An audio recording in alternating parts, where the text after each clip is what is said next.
Dieu nous bénisse tous. On a chanté de très gros. Et puis, comme on peut le dire, ce cantique qu'on vient de chanter, c'est un cantique que j'aime bien parce qu'il exprime beaucoup de sentiments, beaucoup de situations par lesquelles on peut passer. De sorte que un vrai croyant doit se voir dans ce chant-là. Pour commencer depuis l'Ancien Testament, notre frère Clément est de passage. Il a voulu passer le temps avec nous. Ce vieux frère avec qui j'ai passé beaucoup de temps à voyager. Hein, Clément? Tu dors pas? D'accord. Et il est de passage, il a voulu partager ce moment un peu avec nous. Que Dieu le bénisse. C'est vrai, il sait de quoi nous parlons quand nous parlons de... Une seconde seulement. Et c'est un chemin sur lequel un vrai croyant peut se retrouver. C'est depuis l'Ancien Testament jusqu'au Nouveau Testament, jusqu'à nous. Tous les vrais croyants se sont retrouvés par moments seuls. Même l'apôtre Paul, vous avez vu, ses amis, ses compagnons de service l'ont tous abandonné. Il a même dit que tout le monde m'a abandonné, même Démas m'a abandonné pour le monde. C'est délicat, mais c'est une réalité. Mais si tu marches avec le Seigneur Jésus-Christ, tu récolteras la paix, le bonheur, la gloire, la victoire, la joie. Et ça, c'est vrai. Si tu marches avec lui, il ne pourra jamais te laisser parce qu'il a promis. Que Dieu nous bénisse. Ce matin, nous poursuivons notre étude. Mais avant de passer à la parole, je vais demander à notre frère Aladé.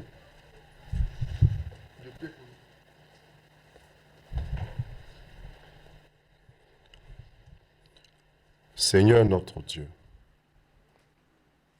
que l'honneur et la gloire te soient rendus. Merci pour ces moments que tu nous donnes. Nous sommes venus à tes pieds pour être enseignés. Donne-nous d'être humbles et de recevoir ta parole dans la bonne semence. Donne-nous d'être cet homme sage qui bâtit sa maison. Mais avant de la bâtir, il creuse en profondeur jusqu'à ce qu'il trouve le roc. Donne-nous d'être ainsi. Le roc, c'est Jésus-Christ. Donne-nous d'être fondés sur la parole de Dieu afin de la mettre en pratique. Utilise simplement la bouche de ton serviteur. Il est un canal, ce vase que tu vas certainement utiliser. Mais donne-nous d'être bien disposés pour que la parole tombe dans une bonne semence, dans une bonne terre, afin qu'elle produise du bon fruit, digne de la repentance. Et que ce fruit-là, on puisse le manger. Que ça soit de bons fruits, délicieux. Que cela soit ainsi, afin que ton seul nom soit glorifié.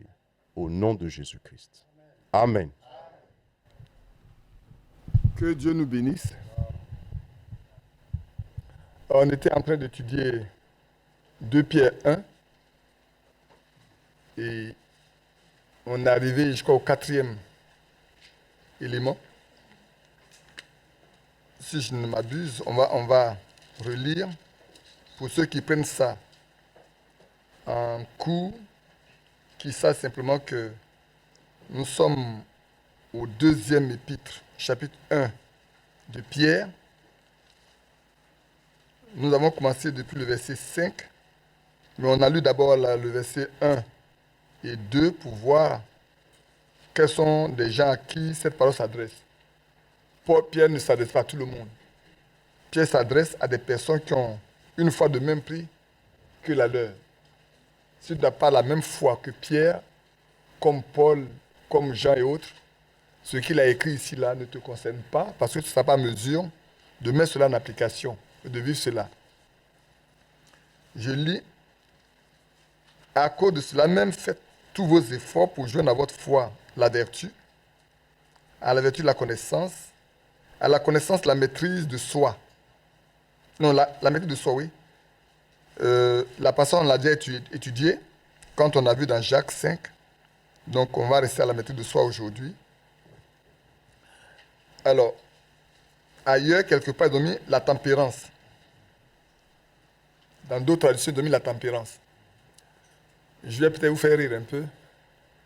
Quand j'ai commencé par étudier ce mot-là, je me suis arrêté moi-même pour me poser des questions. Sur beaucoup d'événements, je me suis demandé, Badi, est-ce que tu vas aller enseigner la théorie ou bien la pratique? En d'autres termes, est-ce que toi-même, tu t'es maîtrisé en des situations très difficiles? Est-ce que tu as pu manifester la tempérance? Je me suis arrêté pour regarder des événements passés, pour voir comment je me suis comporté moi-même sur beaucoup de points avant de continuer d'étudier. Comme quand j'étudiais la patience, également, on en avait parlé, on avait eu le décès de ma tante là où c'était assez difficile. Et également, quand vous regardez ce mot, la tempérance, ou la maîtrise de soi, ça rentre également dans cet événement qu'on a eu lorsqu'on est parti pour ces obsèques-là, avec tout ce que mes cousins ont manifesté. Donc, il n'est pas question pour nous, bien-aimés, de dire qu'on vient pour lire les Écritures, pour les lire. Il est question que chacun de nous, alors qu'on lit, s'examine lui-même par des événements qui sont passés dans sa vie passée pour voir quel était son état. Tous les éléments qui se rapportent à ce mot-là que nous allons regarder, et vous allez voir, nous allons voir un ensemble d'éléments, simplement. Pour ceux qui ont déjà lu la statue parfaite de l'homme, vous allez voir que Frère Branham n'a pas pris de verset.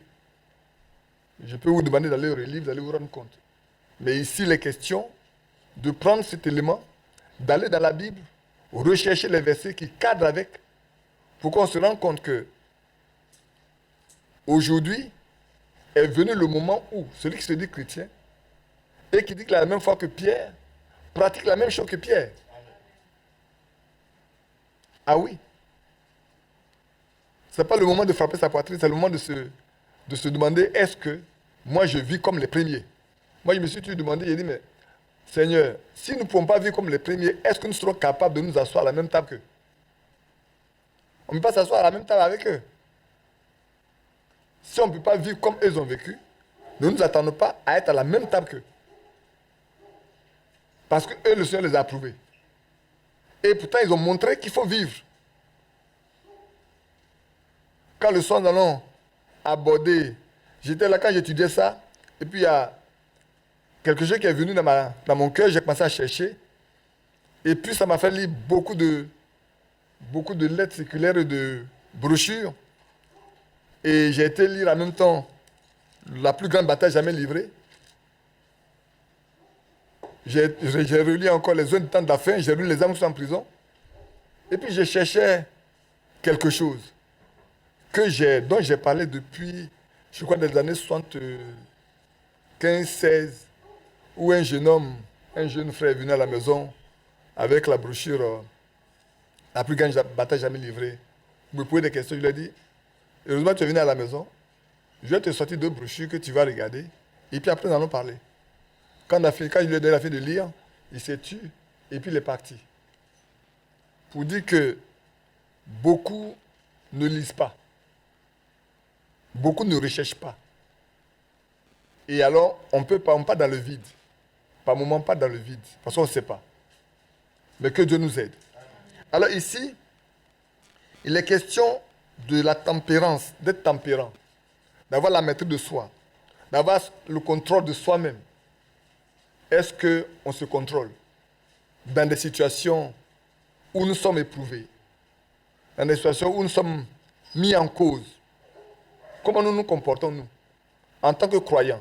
en tant que chrétiens, en tant que des hommes qui disent qu'ils sont du message, qui préparent l'épouse de Christ, qui préparent la seconde venue du Seigneur. Parce que nous sommes dans le dernier âge. Il y a eu plusieurs âges avant nous, c'est vrai. Mais nous sommes dans le dernier âge. Et à nous, particulièrement, Dieu a fait la promesse qu'il envoie sa parole pour préparer sa seconde venue. Ce qui veut dire que, et comme on lit dans Malachie, il nous retourne à la foi de nos pères apostoliques. Donc c'est le moment de s'examiner pour voir si cette foi-là, on a reçu, c'est l'apôtre Pierre dit. Il faut ajouter à la foi. Mais il faut d'abord l'avoir.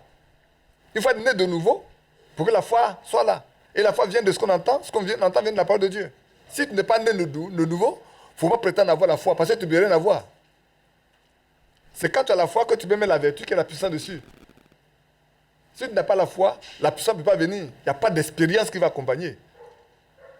Il n'y a pas de manifestation de l'Esprit de Dieu dans ta vie. Et un serviteur de Dieu a dit, j'ai peur pour ceux dont les prières, les chrétiens dont les prières ne sont jamais exaucées. Le mot jamais, c'est-à-dire c'est des gens qui se disent croyants, mais quand ils prient, Dieu n'entend pas. Et pour cela, c'est dangereux. Tu peux pas être un chrétien et puis tu demandes une chose à ton père et jamais il ne t'écoute. C'est compliqué. Et quand tu as la vertu, maintenant il faut ajouter la connaissance. De quelle connaissance est-il question? Il y a la connaissance de Dieu, il y a la connaissance de sa parole. Si tu ne connais pas Dieu, tu ne peux pas marcher avec quelqu'un que tu ne connais pas. C'est faux. Si vous ne connaissez pas le Seigneur, vous ne l'avez jamais rencontré, est-ce que Moïse aurait pu aller en Égypte avec la puissance s'il n'avait pas rencontré Dieu face à face? Ce n'est pas possible. Et aujourd'hui, c'est le temps où chacun de nous doit pouvoir dire, tel jour-là, moi, voilà mon expérience personnelle avec Dieu. Je dois pouvoir, et ça doit marquer ma vie, ça doit être le jour particulier pour moi. Sans cela, on ne peut que faire des prétentions, avancer des arguments, développer beaucoup de... Non, non, non, ce n'est pas le temps de développer des arguments. C'est le temps de dire, voilà, concrètement, tel jour, à telle heure, à tel lieu, moi, Dieu m'a dit ça. Je le connais. Je lui ai parlé, il m'a parlé. Et je marche avec lui. Et de telles personnes, leur cœur est pur. Leur cœur est blanc. Parce qu'ils craignent Dieu.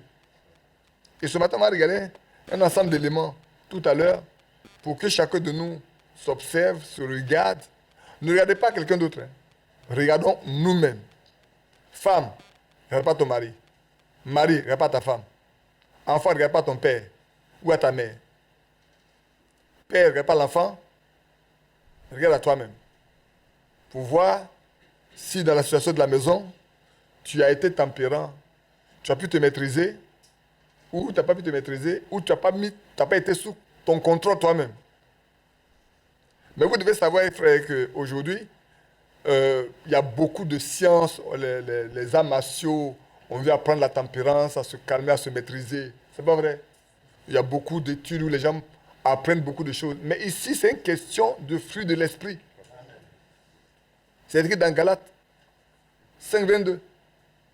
La tempérance fait partie des fruits de l'esprit. Pour ne pas dire du fruit de l'esprit. S'il n'est pas en toi, il ne peut pas produire ça.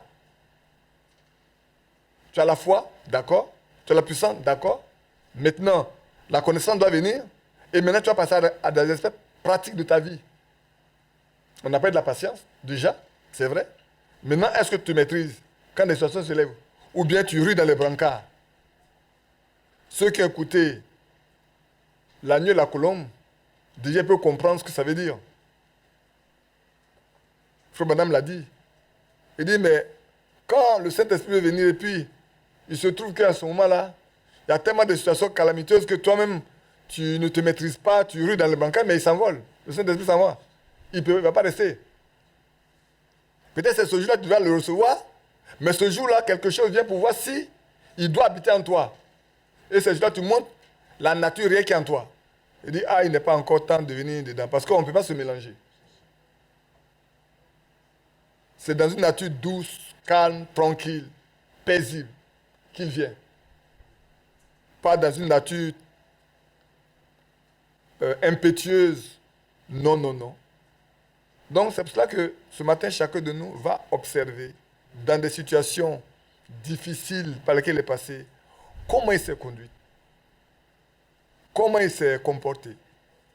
Donc, j'ai pris quelques versets pour qu'on puisse regarder un peu. La première des choses, c'est de dire, est-ce que moi-même je maîtrise mon comportement, mon attitude? Parce que si l'Esprit de Dieu habite en toi, il va t'aider à le vivre.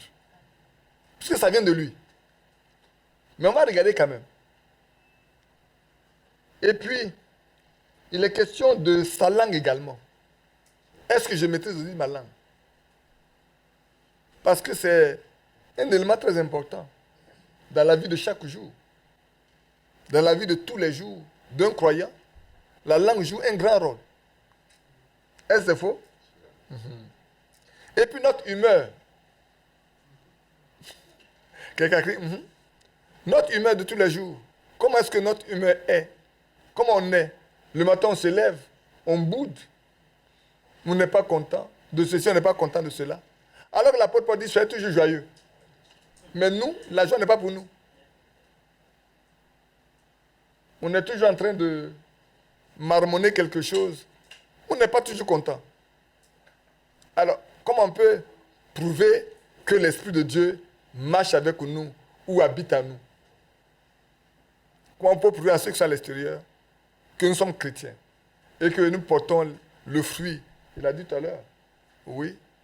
Que nous portons. Il faut que ça tombe dans une bonne terre et que ça pousse, ça germe, ça produit des fruits mûrs, succulents, et que d'autres puissent manger ce fruit-là. N'est-ce pas? Mais ça fait partie. La tempérance fait partie, la maîtrise de soi fait partie. Si on ne peut pas manger ce fruit-là en toi, tu es aigre.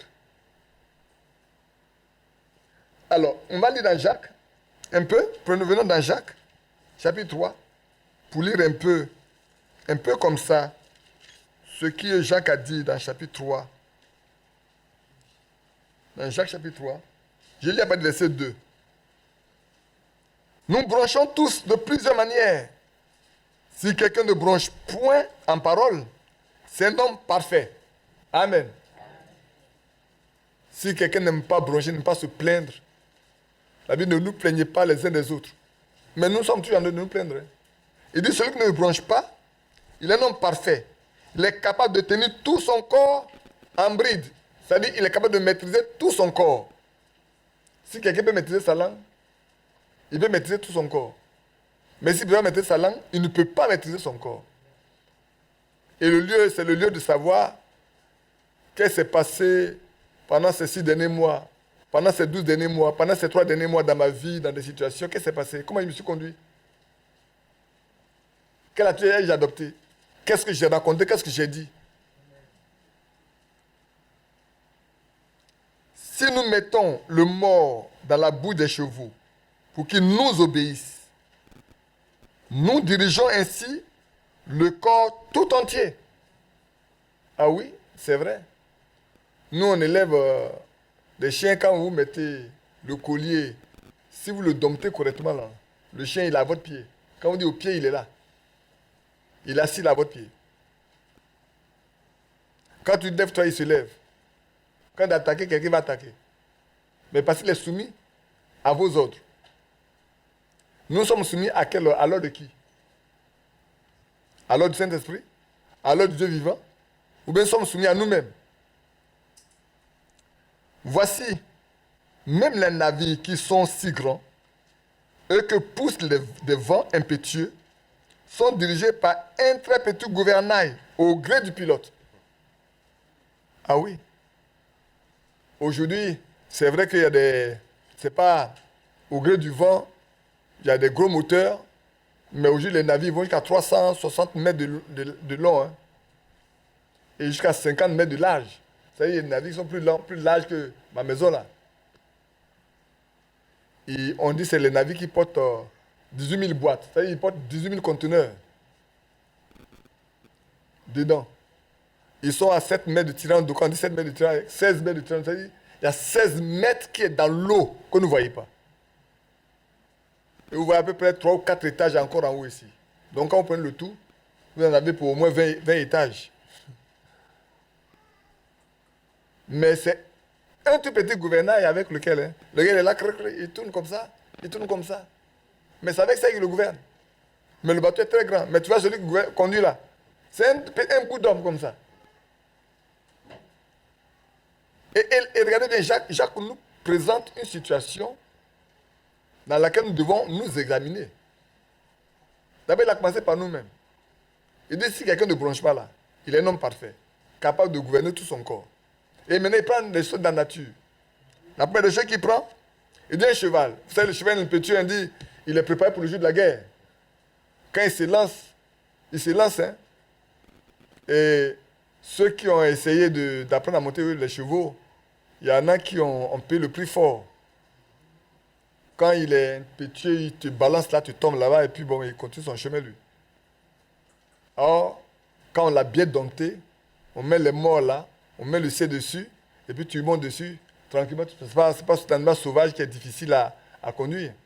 Il devient docile, simple à conduire. Même un enfant peut monter dessus. Et c'est ce que l'apôtre Jacques nous dit. Jacques nous dit, voilà comment se comporte un cheval à qui on met un mort. Et il va prendre encore un autre élément de la nature que l'homme même fabrique. Un bateau, un grand bateau. En leur temps, les bateaux, c'est les bateaux à voile. Et quand la grosse tornade arrive, mais le pilote avec le petit gouverneur là qui dirige le bateau jusqu'à ce qu'ils vont. Vous vous rendez compte de ce qui s'est passé avec Paul quand il était en péril, en mer, partant à Rome. Maintenant, il vient à nous. Il dit de même, la langue est un petit membre et elle se vante de grandes choses. Dans notre corps, là, regardez bien, c'est vrai, on a les yeux, on a le nez, on a tout, mais la langue est cachée quelque part là-bas dedans. C'est pas elle qu'on parle. Elle tient des propos incendiaires par moment. Elle peut tuer. Vous savez, la langue peut tuer, non? Avec la langue, on tue. Ça, on en a parlé avec Jérémie. Il dit, alors tuez-le avec la langue. Avec la langue, on tue. On te poignarde dans le dos avec la langue. Une fois qu'on salit toute ta notoriété, ton image partout, ben on t'a tué. Tu n'as plus, on n'a plus de respect pour toi. Et le croyant ne doit pas utiliser sa langue pour tuer son frère. Le chrétien ne doit pas utiliser sa langue pour tuer. Il doit utiliser... Mais on va continuer, on va le lire tout de suite. Allons-y tranquillement. Elle se vend de grandes choses. Vous voyez, comme un petit feu peut embraser une grande forêt. La langue aussi est un feu. C'est le monde de l'iniquité. C'est le monde où ce qu'on sait ne pas faire là, on le fait, ce qu'on sait devoir faire, on ne le fait pas. La langue, là, souvent, c'est à quoi ça sert pour certaines personnes. Mais ça ne doit pas être ainsi pour les chrétiens. Je vais éviter le mot croyant parce qu'il y a beaucoup de sortes de croyances. Je vais parler des chrétiens, les disciples de Christ.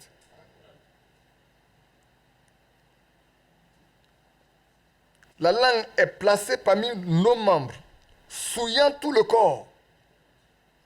Vous vous souvenez dans Ésaïe 6, quand Ésaïe a eu la vision dans le temple, après que le roi Osias a été frappé par la lèpre, qu'elle est rentrée là pour prier, qu'est-ce qui s'est passé?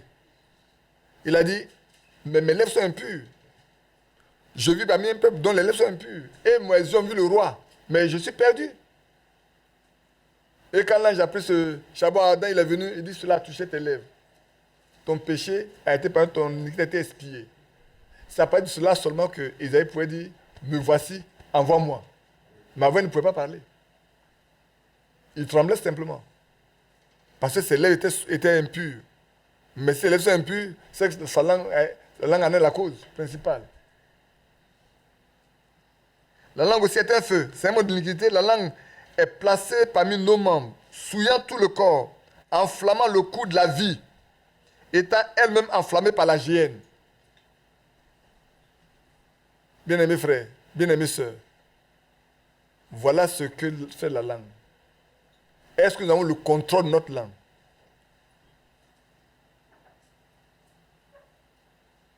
Celui qui n'a pas la maîtrise de lui-même, il ne peut pas contrôler sa langue. pour pouvoir avoir la maîtrise de votre langue, vous êtes obligé d'avoir le contrôle de vous-même. Les deux vont ensemble. Autrement, vous vous trompez vous-même. Et à l'extérieur, vous montrez que vous parlez, mais votre vie parle plus que ce que vous dites. Votre vie montre ce que vous êtes. Même quand vous dites ce que vous pensez, mais c'est votre vie qui prouve qui vous êtes en réalité. Comme je disais dimanche passé, ce que j'ai dit est concentré ici seulement. Mais allons dehors et puis posons un acte tout de suite. Vous allez voir, ça va se répandre comme ça, comme une traînée de poudre, tout de suite, tout de suite. Toutes les espèces de bêtes, d'oiseaux, de reptiles et d'animaux marins sont domptées et ont été domptées par l'homme. Mais la langue, aucun homme ne peut la dompter. C'est un mal qu'on ne peut réprimer. Elle est pleine de venin mortel. La langue. La langue de l'incroyant. La langue de celui qui n'est pas chrétien. Il est rempli d'un venin qui tue, comme le serpent. Voilà pourquoi les questions ici, dans le cadre de la tempérance, de savoir si nous pouvons, nous aussi, maîtriser la langue qui est dans notre bouche. Ça ne raconte pas trop de choses. Et dans ces derniers temps, on s'est aperçu que beaucoup de croyants, beaucoup de chrétiens dans le message sont des menteurs. Ceux qui n'ont pas vu, c'est ce qu'ils racontent. Ceux qui n'ont pas vu, c'est ce qu'ils disent. Et quand vous les confrontez à la réalité, non, ce n'est pas moi. Mais quand vous poussez, vous ne savez pas d'où ça vient. Malheureusement. Et pourtant, nous disons que nous nous préparons pour l'enlèvement. Par elle, nous bénissons le Seigneur, notre Père, et par elle, nous maudissons les hommes faits à l'image de Dieu. Ah oui. Voilà ce que nous sommes en réalité. Voilà à quoi nous utilisons notre langue. Oui, tout à l'heure, nous avons chanté de beaux cantiques. C'est pas vrai. Mais que l'enfant vient mal à gérer à sa tête. C'est vite sorti ça.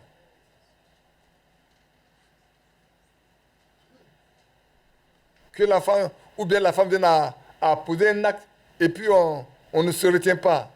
On rue dans les brancards. On ne contrôle plus ce qu'on va dire.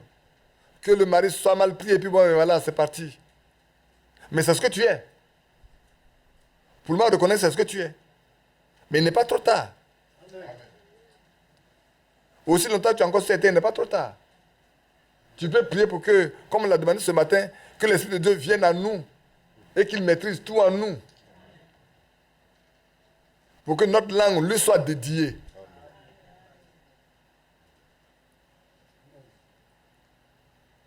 Et à cela, on peut lire un passage qui va avec. Prenons, je crois, si je ne me trompe pas, prenons Philippiens 4, on va continuer maintenant. Prenons Philippiens 4.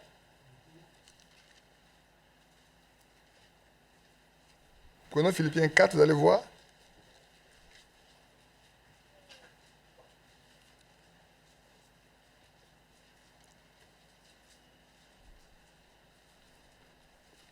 Je lis pas le verset 4, mais c'est le verset 5 qui m'intéresse, mais on va lire jusqu'au verset 7.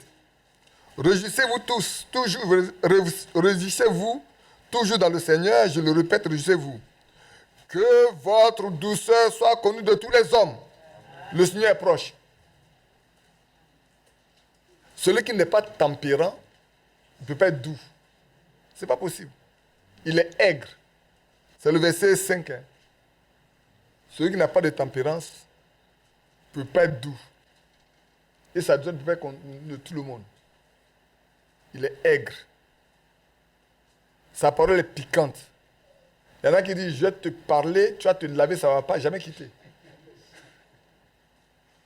Je lui ai dit la vérité. Tu lui as dit la méchanceté, oui. Parce que la vérité adoucit. Mais toi, tu lui as parlé de manière à ce qu'il sente que tu avais l'amertume dans ton cœur. Que tu avais l'amertume dedans. Et tu as craché le venin mortel. Et tu dis, je lui ai dit la vérité. Il pense que je m'étais, mais ce n'est pas tué. J'ai parlé. Ça vous fait rire. Mais ce n'est pas comme ça que ça se passe. C'est le temps de nous examiner, de dire Seigneur, viens à notre secours. Aide-nous. Parce que nous avons pris de mauvais chemins. Hein? Ne vous inquiétez de rien, mais en toute chose, faites connaître vos besoins à Dieu par des prières et des explications avec des actions de grâce. Et la paix de Dieu qui surpasse toute intelligence gardera vos cœurs et vos pensées en Jésus-Christ. Alléluia. Donc, retournons à notre test de base et puis on va continuer. On est en train de lire Jacques, on n'a pas encore fini. Donc, verset 10 de Jacques 3. De la même bouche sortent de la bénédiction et la malédiction. Il ne faut pas, mes frères, qu'il en soit ainsi. La source fait-elle jaillir par la même ouverture l'eau douce et l'eau amère? Est-ce qu'on peut aller à une source, avoir de l'eau douce et de l'eau amère en même temps? Ou bien nous sommes doux, nous avons la nature de Dieu en nous, ou nous sommes amers, qui n'est pas la nature de Dieu. N'est-ce pas? Ou la tempérance. Se maîtriser dans des situations délicates, difficiles. Oh oui, c'est vrai. Être moins bavard. Il y en a qui ne savent pas se taire. Quand ils se rencontrent avec les autres, ils sont les premiers à parler beaucoup. Alors que la Bible nous prescrit la sobriété. Soyons sobres. Va quoi à la prière? On parle plus qu'on ne prie. Et à peine on voit quelque chose qu'on prend le téléphone. On appelle ici, on appelle là. Au lieu d'user de notre genou, c'est pas ça. Oh, que Dieu nous aide. Alors, prenons dans Tite 2, 6 aussi. Tite donnait instruction, Paul a donné une instruction à Tite, son jeune frère. Tite 2. Ici, il s'adresse vraiment aux jeunes. Il dit au verset 6, exhorte de même les jeunes gens à être modérés. Parce que la maîtrise demande également aussi de la modération. La maîtrise de soi demande qu'on soit très modéré. Et ici, Paul demande à Tite d'exhorter les autres, les jeunes gens, à être modérés. Parce que quand on est jeune là, on est impétueux. On parle souvent sans frein, sans discernement. On pense qu'on connaît tout et qu'on est mieux placé pour parler. Là où beaucoup de personnes n'osent pas parler. Et on peut lire le verset 7. Te montrant toi-même à tous égards un modèle de bonnes œuvres en donnant un enseignement plus digne. Et tu vois, non? Il n'est pas question de parler seulement aux autres.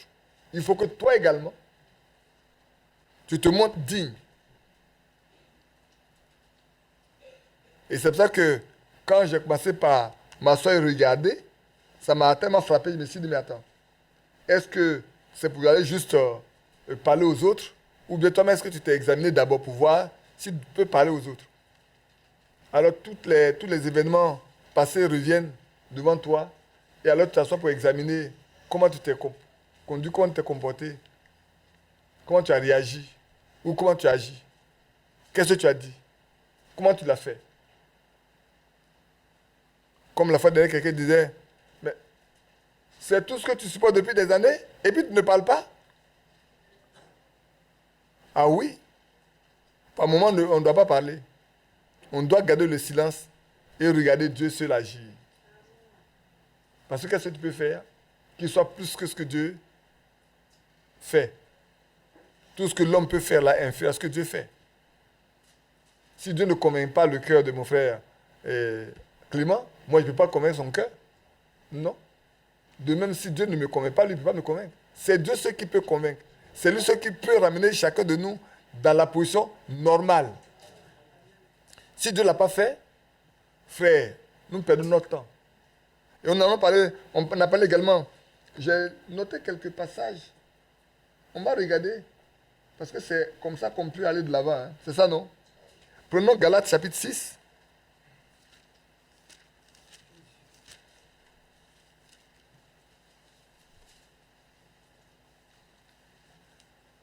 Ici, il va être question de savoir répondre avec amour. Et l'amour divin. Dans des situations difficiles, complexes, où tu es même mis souvent, comme on peut dire, sur la chaîne d'accusation. Il faut être capable de répondre avec amour. Mais si Dieu n'est pas en toi, comment est-ce que tu peux répondre par l'amour?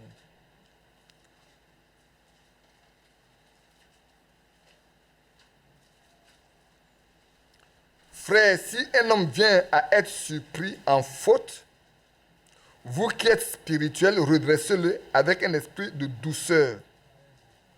Prends garde à toi-même, de peur que tu ne sois aussi tenté. Souvent, on pense qu'on a tellement de droits et qu'on veut parler sans réfléchir. Mais ici, l'apôtre Paul nous dit, attention, oui, tu l'as supprimé en faute, c'est vrai.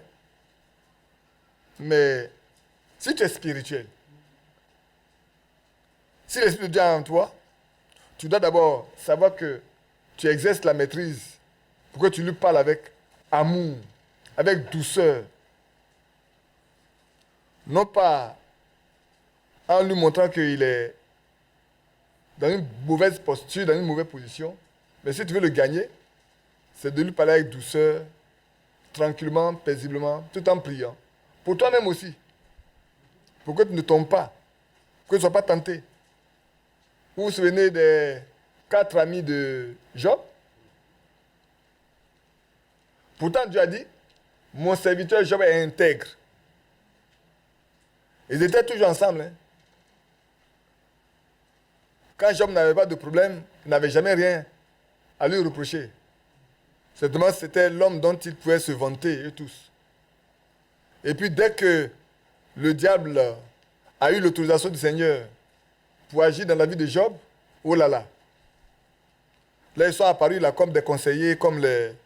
Non pas seulement des conseillers, mais des repreneurs.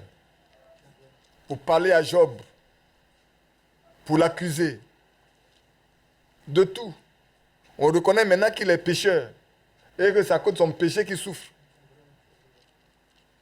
Oui, non? Et Job a tout dit, mais malgré tout ça, ils ont continué jusqu'au bout. Mais qu'est-ce que Dieu a dit à la fin? Si je n'ai pas d'égard pour mon serviteur Job, c'est à cause de Job que je vais vous exaucer. Parce que Dieu sait par quel chemin il a fait passer Job. Mais eux ne savaient pas que c'était la main de Dieu pour amener Job à un état de perfection que lui voulait. Quoi qu'il avait trouvé intègre, mais veut le pousser encore plus à la perfection. Au point où Job pouvait dire, avant, j'ai entendu parler de toi, mais maintenant, mon œil t'a vu. Je mets ma main sur ma bouche. Je ne parle plus. Oh là là. Pourtant, pendant tout le temps, il a parlé. Hein. Il a parlé, il a parlé. Il a même prophétisé sur l'enlèvement, sur la résurrection. N'est-ce pas? Il a prophétisé sur la résurrection. Il dit, mais mon Seigneur se tiendra là le dernier. Et moi, je le verrai. Ce n'est pas les yeux d'un autre. Même quand je n'ai plus de chair. Mais les autres n'ont pas. Ce n'est pas le cas. Bien-aimés frères, sachons reprendre quand on voit que quelqu'un, un frère, une soeur, est dans une situation délicate. Sachons aller vers cette personne et parlons avec douceur, avec l'Esprit de Dieu. Souvent, on ne va pas avec l'Esprit de Dieu, on va de nous-mêmes, le cœur rempli. Et cela prouve qu'on n'a pas la tempérance. On n'a pas la maîtrise de nous-mêmes. Or, c'est un élément qu'on doit ajouter. Il doit être ajouté. Comme on a eu la foi, on a ajouté à la foi la vertu. Si on ajoute à la vertu, et on vient alors à la vertu, on ajoute la connaissance, on connaît Dieu, on connaît sa parole, pour ne pas que nous nous perdions, pour ne pas que nous nous égarions. Parce que là, on a lu également que, faute de connaissance, mon peuple est détruit. Celui qui n'a pas la connaissance, on peut lui présenter n'importe quelle doctrine, il va l'avaler. Mais celui qui a la connaissance, non, non, non, quand tu vis avec quelque chose qui n'est pas correct, il va te dire non, non, non, ça ne marche pas. Voilà les faits réels, voilà la situation réelle. Voilà les versets bibliques. Allons-y ensemble. Prenons du temps. Examinons. Et à la fin, simplement, il va reconnaître qu'il se trompe. Mais aujourd'hui, on n'est pas prêt à s'asseoir pour parler de la Bible. Nous ne sommes pas prêts à nous asseoir pour examiner les Écritures ensemble. Nous ne pouvons plus rester au loin et puis lancer des flèches. Que le Seigneur vienne au secours de chacun de nous. J'ai lu le verset 2, puis je m'arrête. Je m'arrête sur ce passage, j'avais dit. Portez les fardeaux les uns des autres, et vous accomplirez ainsi la loi de Christ. Alléluia. Si nous sommes des croyants, des chrétiens, nés de nouveau, remplis du Saint-Esprit, et que nous avons la tempérance, mais nous allons porter les fardeaux des autres également. Nous allons avoir la compassion, nous allons être miséricordieux. Bien-aimés frères, vous voyez, nous ici, on a vu Timothée qui exhortait les jeunes gens à être modérés. On peut aussi exhorter des vieilles personnes à être modérées aussi. Hein.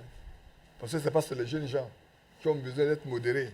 Il y a des vieilles personnes également d'un certain âge qui ont besoin de la modération, d'être sobres dans le langage, d'être sobres dans la conduite, d'être sobres dans la manière de se comporter. Malheureusement aujourd'hui, ce n'est pas le cas. Et c'est malheureux. Comment alors il faut nous asseoir avec ceux qui nous enseignent cela parce qu'ils l'ont pratiqué? Est-ce que c'est faux? L'apôtre Paul n'a-t-il pas dit ce que vous avez vu? Allons dans Galates 4 là, et Philippiens 4 là. On va voir le verset 7 et verset 8. Même si l'après-midi, on doit revoir ça. Regardez. Au reste, frère, tout ce qui est vrai, tout ce qui est honorable, tout ce qui est juste, tout ce qui est pur. Après le verset 8. Tu prends le verset 8. Philippiens 4, verset 8. J'espère que Thierry ne va pas se tromper de verset hein, ou de passage aujourd'hui. Au reste, frère, que tout ce qui est vrai, pas ce qui est faux, hein, mais tout ce qui est vrai, tout ce qui est honorable, tout ce qui est juste, tout ce qui est pur, tout ce qui est aimable, tout ce qui mérite l'approbation, ce qui est vertueux et digne de louange, soit l'objet de vos pensées.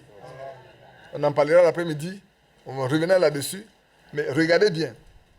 Ce que vous avez appris, reçu et entendu de moi, et ce que vous avez vu en moi, pratiquez-le. Donc, l'apôtre Paul ne nous enseigne pas la théorie. Il ramène tout à lui. Pour dire, je vous enseigne, c'est vrai, mais regardez à moi, si moi-même là, je ne vis pas ce que je vous enseigne. Est-ce que je ne vis pas ce que je vous dis? Donc à la maison, il n'est pas question de dire aux enfants ce qu'ils doivent faire seulement. Mais c'est toujours beaucoup mieux de vivre la chose que d'en parler. Quand tu peux vivre cela, ça donne un modèle à suivre. On a déjà parlé du modèle, mais c'est le temps où chacun doit être un modèle pour son frère, pour sa soeur, pour les enfants, pour sa femme, pour son mari. C'est le temps. Et les apôtres nous disent, c'est pour ça que l'apôtre Pierre nous dit, ceux qui ont eu une foi du même prix que la nôtre. C'est à eux que ça s'adresse. Et ce dont nous parlons, s'adresse à ceux qui ont eu une foi égale à la foi que Pierre a eue, à la foi que Jean a eue, que Paul a eue. Et leur foi a apporté des fruits. Et ici, l'apôtre Paul nous dit clairement, pas seulement que ce que vous avez entendu de moi seulement. Il dit, ce que vous avez appris, reçu et entendu de moi. Amen. Ce que vous avez appris de qui? De moi. Ce que vous avez entendu ça de moi. Ce que vous avez vu en moi, pratiquez-le. Et le Dieu de paix sera avec vous. Pourquoi l'apôtre Paul le dit? Ailleurs, il a dit, je suis imitateur de Dieu. Je suis imitateur de Christ. Alors si je suis imitateur de Christ, soyez mes imitateurs comme je le suis de Christ.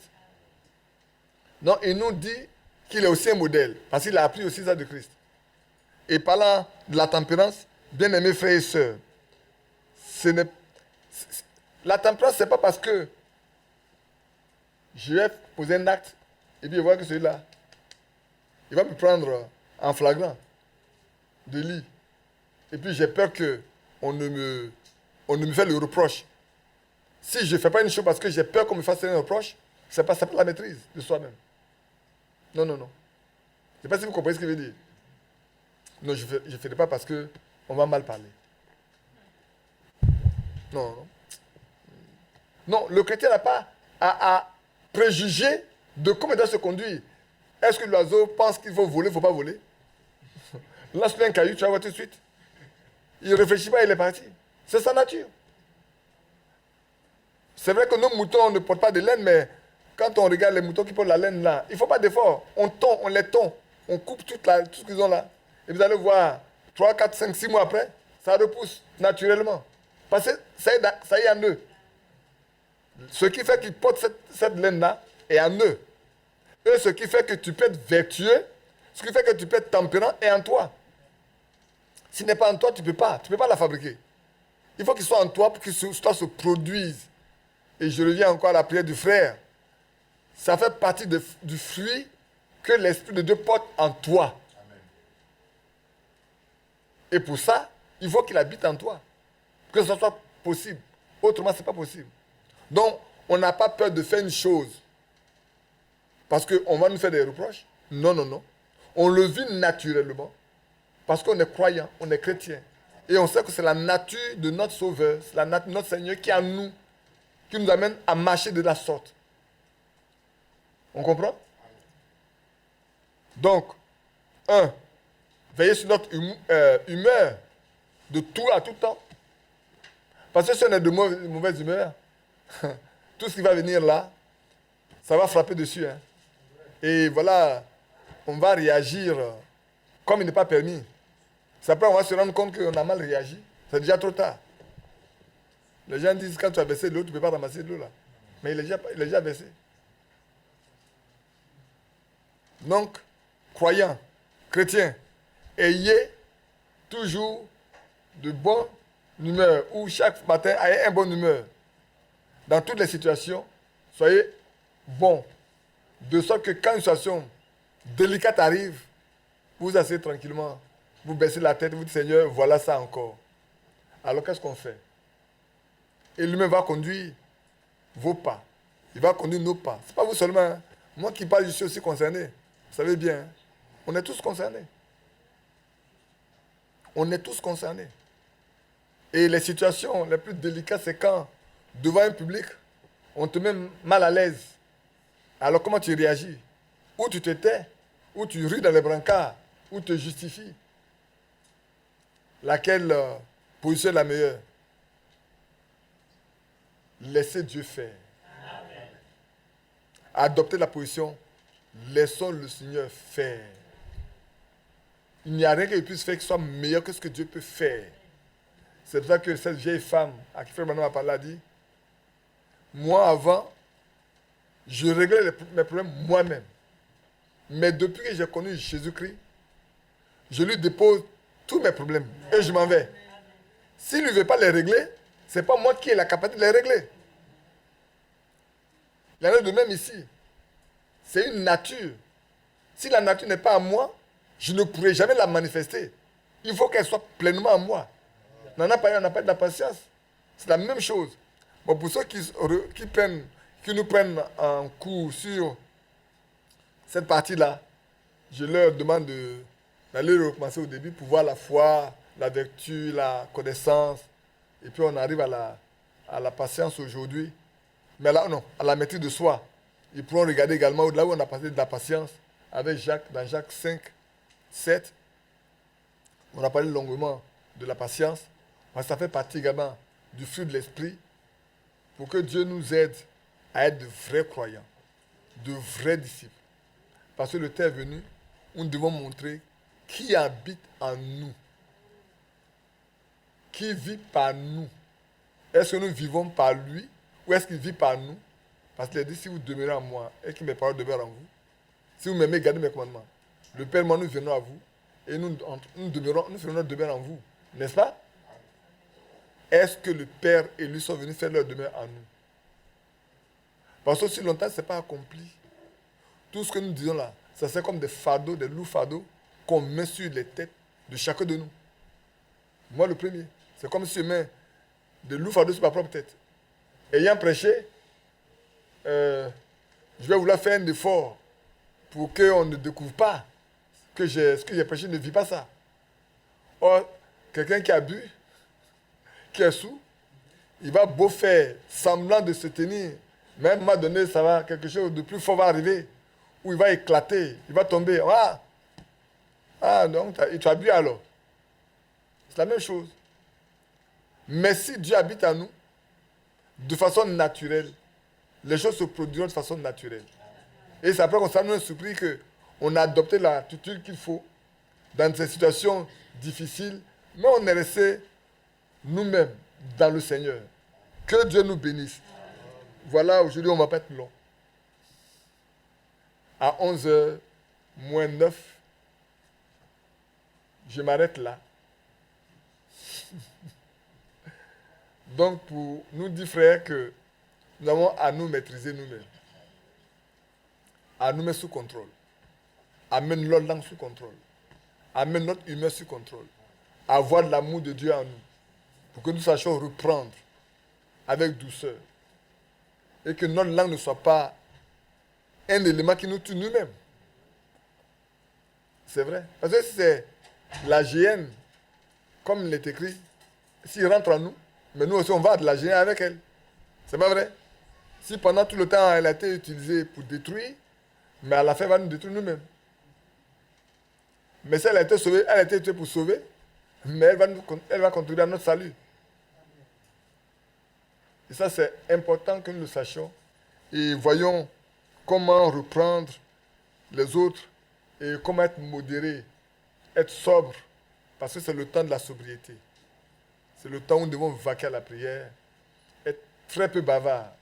Malheureusement, c'est le temps où beaucoup aiment bien parler. Au lieu de consacrer le temps à prier, ils pouvaient plutôt parler sans frein, sans relâche. Et plus tard, on se rend compte que la Bible dit celui qui parle beaucoup ne manque pas de péché. Si vous voyez quelqu'un qui parle beaucoup, il ne manquera pas de péché. Il va forcément pécher. Que Dieu nous bénisse. Amen. C'est tellement que ça peut être long. On a le temps de se reposer pour pouvoir avoir un long moment l'après-midi. Parce que je suis persuadé que l'après-midi, c'est un peu plus long. Ça, c'est vrai. Si on n'a pas fini l'après-midi, on continuera. Parce que c'est quelque chose d'assez précis. Et il y a des éléments de ce matin qui vont rentrer dans ce qui est de l'après-midi. C'est pour ça que j'ai fait tout pour ne pas aller toucher ce qui est de l'après-midi. J'ai fait tout pour le maintenir comme ça dans ces éléments. Afin que l'après-midi, on puisse voir tous les détails. Que Dieu nous bénisse.